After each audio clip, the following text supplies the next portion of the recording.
AG ನ್ಯೂಸ್ಗೆ ಸ್ವಾಗತ.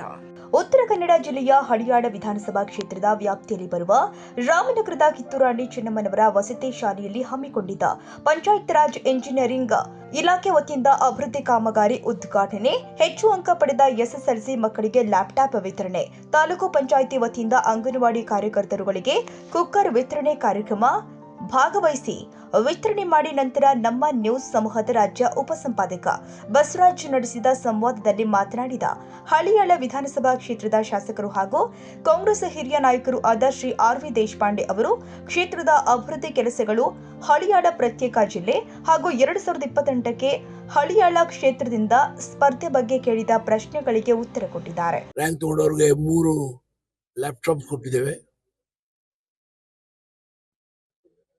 ಮುಖ್ಯವಾಗಿ ಮಕ್ಕಳಿಗೆ ಒಳ್ಳೆ ವಿದ್ಯಾದಾನ ಆಗಬೇಕು. ಕೆಲವು ಕಡೆ ಅದರ ಕೊರತೆ ನನಗೆ ಕಾಣಿಸ್ತಾ ಇದೆ, ನೋವು ಆಗ್ತಿದೆ. ಸರ್ಕಾರ ನೂರಾರು ಕೋಟಿ ರೂಪಾಯಿ ಇಲಾಖೆ ಮೇಲೆ ಖರ್ಚು ಮಾಡ್ತಿದೆ. ಇವತ್ತು ಶಿಕ್ಷಕರ ಸಂಬಳ ಘೋಷಣೆಗಾಗಿದ್ದಾವೆ. ಶಿಕ್ಷಕರ ಸಂಬಳ ಏನ್ರಿ? ಇವಾಗ ಒಂದು ಶಿಕ್ಷಕರ ಸಂಬಳ ಏನು? 75,000 ರೂಪಾಯಿ ಸಂಬಳ ತಿಂಗಳಕ್ಕೆ, ವರ್ಷಕ್ಕಲ್ಲ.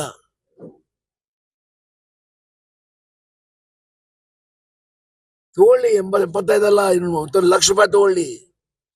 ವಿದ್ಯಾದಾನ ಮಾಡಿ ಮಕ್ಕಳಿಗೆ ಸಿದ್ಧತೆ ಮಾಡುವುದರಲ್ಲಿ ಎಷ್ಟು ಪ್ರಯತ್ನ ಇದೆ, ಇಂಪಾರ್ಟೆಂಟ್. ಅದರಲ್ಲಿ ನನ್ನ ದೃಷ್ಟಿಯಿಂದ ಅವ್ರು ಒಳ್ಳೆಯವರಿದ್ದಾರೆ, ಸಜ್ಜನರಿದ್ದಾರೆ, ಎಲ್ಲ ನಿಜ. ಬಟ್ ನನ್ನ ದೃಷ್ಟಿಯಿಂದ ಮಕ್ಕಳ ಕಡೆ ಗಮನ ಕಡಿಮೆ ಆಗಿದೆ.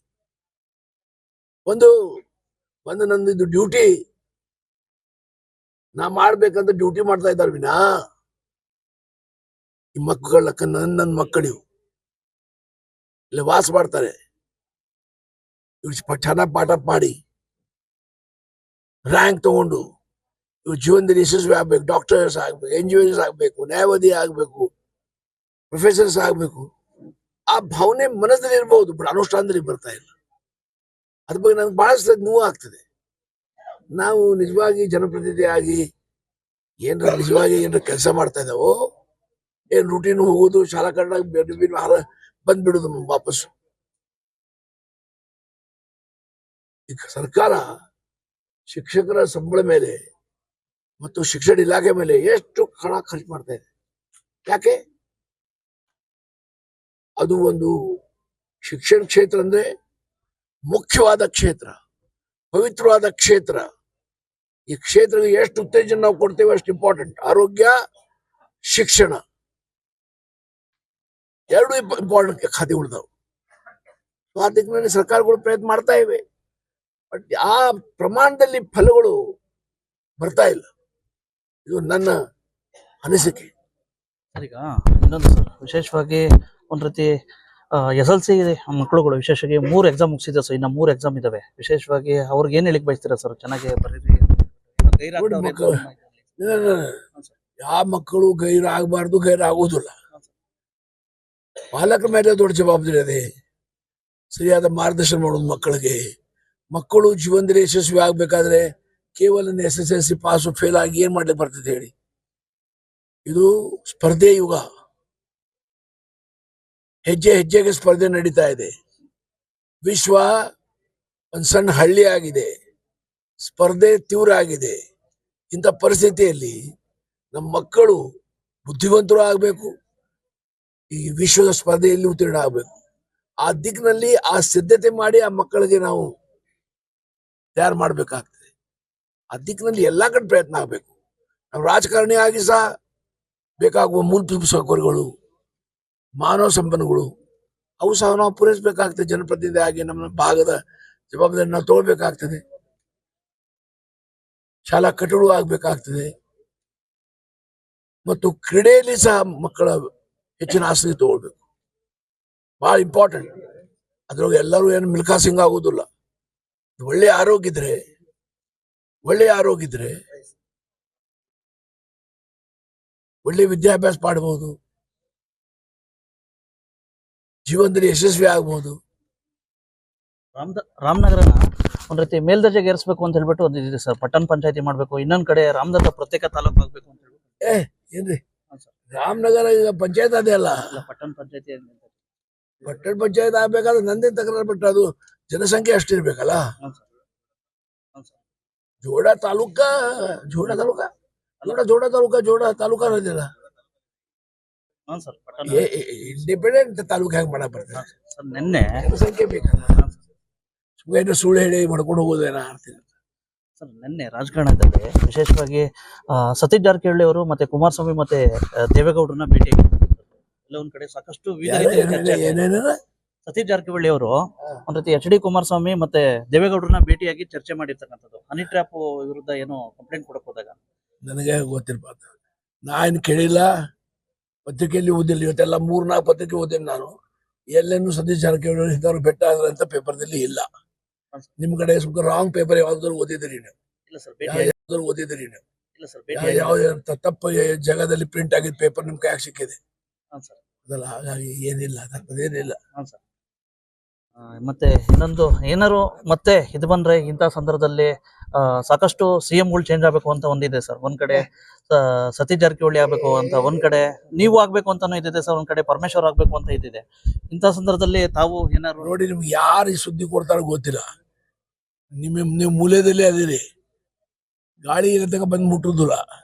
ಎಲ್ಲರ ನಿಂದತದ ಅದು ಗಾಳಿ ಧಾರವಾಡ ಹುಬ್ಳ್ಯಾಗ. ಯಾರು ಹಿಡಿದ ಮೇಲೆ ಹೊಡಿತಾ ಇರ್ತೀರಿ. ಹಂಗೆ ಯಾವ ಮುಖ್ಯಮಂತ್ರಿ ಸಿದ್ದರಾಮಯ್ಯಗೆ ಬದಲಾವಣೆ ಮಾಡ್ಬೇಕಂತ ಯಾವ ಕಾರ್ಯಕ್ರಮನೂ ಇಲ್ಲ, ಯಾವ ಪ್ರಯತ್ನವೂ ಇಲ್ಲ, ಯಾರ್ದು ಅಪೇಕ್ಷೆನೂ ಇಲ್ಲ. ಕಾಂಗ್ರೆಸ್ ಪಕ್ಷದಲ್ಲಿ ಎಲ್ಲರೂ ಒಕ್ಕಟ್ಟದಾರ, ಒಂದಾಗಿ ಕೆಲಸ ಮಾಡ್ತಾ ಇದ್ದಾರೆ. ಸಿದ್ದರಾಮಯ್ಯ ಮುಖ್ಯಮಂತ್ರಿಯಾಗಿ ಮುಂದೆ ಇನ್ನು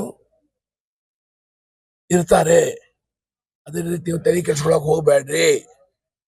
ಉತ್ತರ ಕನ್ನಡ ಜಿಲ್ಲೆ ಸಮಗ್ರ ಅಭಿವೃದ್ಧಿ ದೃಷ್ಟಿಯಿಂದ ವಿಶೇಷವಾಗಿ ಶಿರ್ಸಿ ಪ್ರತ್ಯೇಕ ಜಿಲ್ಲೆ ಆಗ್ಬೇಕು ಅಂತಿದೆ. ಏನಾರು ಹಳಿಯಾಳ ಭಾಗದವ್ರು ಹೇಳ್ತಾರೋ ಹಳಿಯಾಳ ಪ್ರತ್ಯೇಕ ಜಿಲ್ಲೆ ಆಗ್ಬೇಕು ಅಂತ ಇದೆ ಸರ್. ಜೋಡ ಪ್ರತ್ಯೇಕ ಜಿಲ್ಲೆ ಮಾಡ್ಬಿಡು. ಇಲ್ಲ, ಜೋಯಿಡ ಅಲ್ಲ ಸರ್, ಹಳಿಯಾಳ ಸರ್. ಅವಾಗ ಶಿರ್ಸಿ ಅಲ್ಲ, ಹಳ್ಯಾಳ ಜೋಡಾನ ಜಿಲ್ಲೆ ಮಾಡ್ಬಿಡು. ಮತ್ತೆ ಈ ಸಲ ಬಜೆಟ್ ಅಲ್ಲಿ ಸಾವಯವ ಇದಾಗಿದೆ ಸರ್. ಸಾವಯವ ಅಂತ ಜೋಡ ತಾಲೂಕಾ ಸಾವಯವ ಕೃಷಿ ತಾಲೂಕಾ ಅಂತ ಘೋಷಣೆ ಮಾಡಿಸಿದ್ದೇವೆ. ಸಾವಯವ ಕೃಷಿಗೆ ಉತ್ತೇಜನ ಕೊಡ್ಲಿಕ್ಕೆ, ಆ ಉತ್ತೇಜನ ಕೊಡ್ಲಿಕ್ಕೂ ಸಹ ಮುಖ್ಯಮಂತ್ರಿ ಹೇಳಿದ್ದೇನೆ ನಾನು. ಮುಂಗಡ ಪರದಲ್ಲಿ ಸಾಕಷ್ಟು ನೀವು ಗ್ರಾಂಟ್ಸ್ ಇಡಬೇಕು. ಯಾಕಂದ್ರೆ ಸಾವಯವ ಕೃಷಿ ಏನಿರ್ತದೆ, ಅದು ಪ್ರೊಡಕ್ಷನ್ ಕಡಿಮೆ ಇರ್ತದೆ. ನಾ ಹೇಳೋದು ರೈಟ್ ಅದೇ. ಸಾವಯವ ಕೃಷಿಯಲ್ಲಿ ಉತ್ಪಾದನೆ ಕಡಿಮೆ ಇರ್ತದೆ, ಅದರ ಆರೋಗ್ಯಕ್ಕೆ ಬಹಳ ಒಳ್ಳೇದದು. ರೇಟ್ ಇರ್ತದೆ, ಬಟ್ ಮಾರ್ಕೆಟ್ ಇರ್ಬೋದು, ಬಟ್ ಅದಕ್ಕೆ ಉತ್ತೇಜನ ಕೊಡ್ಬೇಕಾಗ್ತದೆ ಅಂತ ನಾ ಹೇಳಿದ್ದೇನೆ. ರಾಜ್ಯ ಕಂಡ ಹಿರಿಯ ರಾಜಕಾರಣಿಗಳು ಸರ್, ವಿಶೇಷವಾಗಿ ಇದು ಬಾರಿ ಸಾಕಷ್ಟು ಇದಾಗಿದೆ ಸರ್. ಕೊನೆ ಪ್ರಶ್ನೆ, ವಿಶೇಷವಾಗಿ ಈ ಮುಂದಿನ ಬಾರಿ ಕುಸ್ತಿಗೆ ರೆಡಿ ಆಗ್ತಿರೋ ಅಥವಾ ಏನ್ ಸರ್? 2020 ಎಂತ ಕುಸ್ತಿ? 2028ಗೆ ವಿಧಾನಸಭೆಗೆ ದಿನ ಕುಸ್ತಿ ಆಡ್ತಾ ಇರ್ತೇವೆ ನಾವು. ಹಾಗಲ್ಲ ಸರ್, ನೆಕ್ಸ್ಟ್ ವಿಧಾನಸಭೆಗೆ ಮತ್ತೆ ಕುಸ್ತಿಗೆ ಇದಾಗ್ತಿರೋ ಅಥವಾ ಏನ್ ವಿಧಾನಸಭಾ ಕುಸ್ತಿ ಆಡ್ಬೇಕಂತ ಏನದೆ? ದಿನ ಒಂದ್ ಕುಸ್ತಿ ಆಡ್ತೇವೆ ನಾವು. ಹಂಗಾರೆ ಇನ್ನ ಸಕ್ರಿಯವಾಗಿ ನಮ್ ಇದು ಕುಸ್ತಿ ಆಡಾಕ ಯಾರು ನಮ್ ಕಡೆ ಬರುದಿಲ್ಲ, ಅದೇನು ಪ್ರಾಬ್ಲಮ್. ಗಿರಾಕಿ ನೋಡ್ತಾ ಇರ್ತೇವೆ, ಯಾರು ಗಿರಾಕಿ ಸಿಗ್ತಾರೆ ಅಂತ ಕುಸ್ತಿ ಆಡ್ಲಿಕ್ಕೆ. ಶಿವದ ಬರೋದ್ರ ಮುಂದೆ ಯಾರು ಒಟ್ಟಾರೆ ಸಕ್ರಿಯವಾಗಿರ್ತೀರಾ? ಸಕ್ರಿಯವಾಗಿರ್ತೇವೆ. ಇವಿಷ್ಟು ಒಟ್ಟಾರೆ ಸಕ್ರಿಯ ಗೊತ್ತಾಯ್ತಲ್ಲ. ಮಾನ್ಯ ಜನಪ್ರಿಯ ಶಾಸಕರು ಹಾಗೂ ಹಿರಿಯ ರಾಜಕಾರಣಿ ಆಗಿರ್ತಕ್ಕಂಥ ಶ್ರೀ RV ದೇಶಪಾಂಡೆ ಸಾಹೇಬ್ರ ಅಭಿಪ್ರಾಯ. ನಮಸ್ಕಾರ, ಥ್ಯಾಂಕ್ ಯು. ರಾಜ್ಯ ಕಂಡ ಹಿರಿಯ ರಾಜಕಾರಣಿಗಳು ಸರ್, ವಿಶೇಷವಾಗಿ ಇದು ಬಾರಿ ಸಾಕಷ್ಟು ಇದಾಗಿದೆ ಸರ್. ಕೊನೆ ಪ್ರಶ್ನೆ, ವಿಶೇಷವಾಗಿ ಈ ಮುಂದಿನ ಬಾರಿ ಕುಸ್ತಿಗೆ ರೆಡಿ ಆಗ್ತಿರೋ ಅಥವಾ ಏನ್ ಸರ್? 2020 ಎಂತ ಕುಸ್ತಿ?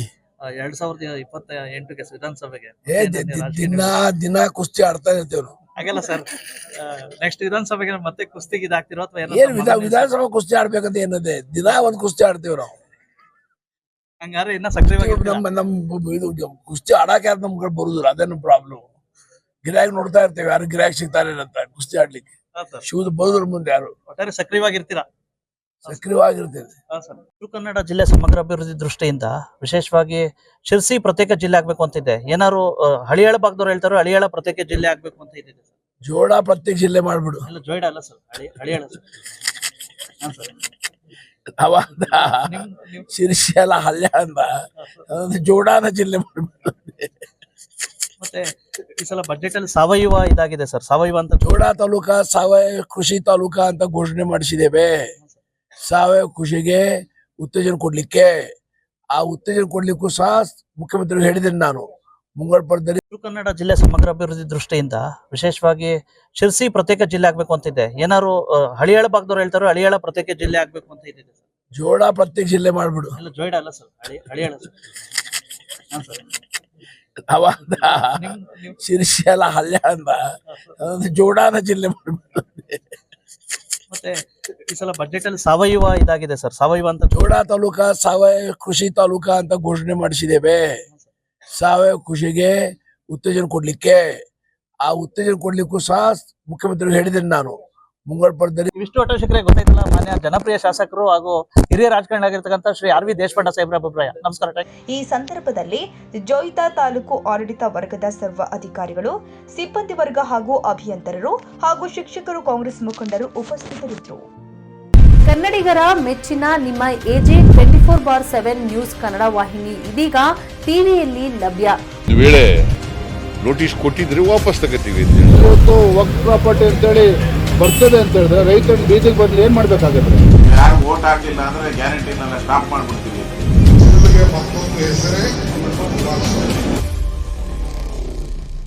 ಕರ್ನಾಟಕ ಮತ್ತು ದೇಶ ವಿದೇಶ 360 ಡಿಗ್ರಿ ಸುದ್ದಿ ಹಾಗೂ ಉತ್ತರ ಕರ್ನಾಟಕ, ಬೆಳಗಾವಿ, ಬಾಗಲಕೋಟೆ, ಧಾರವಾಡ, ಹಾವೇರಿ, ಗದಗ, ಬಿಜಾಪುರ ಜಿಲ್ಲೆಯ ಕ್ಷಣ ಕ್ಷಣದ ವಿವರವನ್ನ ಪಡೆಯುವುದಕ್ಕೆ AJ 24/7 ನ್ಯೂಸ್ ಕನ್ನಡ ವಾಹಿನಿಯನ್ನ ಲೈಕ್ ಮಾಡಿ, ವಿಡಿಯೋಗಳನ್ನ ಶೇರ್ ಮಾಡಿ, ಕಮೆಂಟ್ ಮಾಡುವ ಮೂಲಕ ನಮ್ಮ ವಾಹಿನಿಗೆ ಸಹಕಾರ ನೀಡಿ ಮತ್ತು ಚಾನೆಲ್ ಅನ್ನ ಸಬ್ಸ್ಕ್ರೈಬ್ ಮಾಡಿ.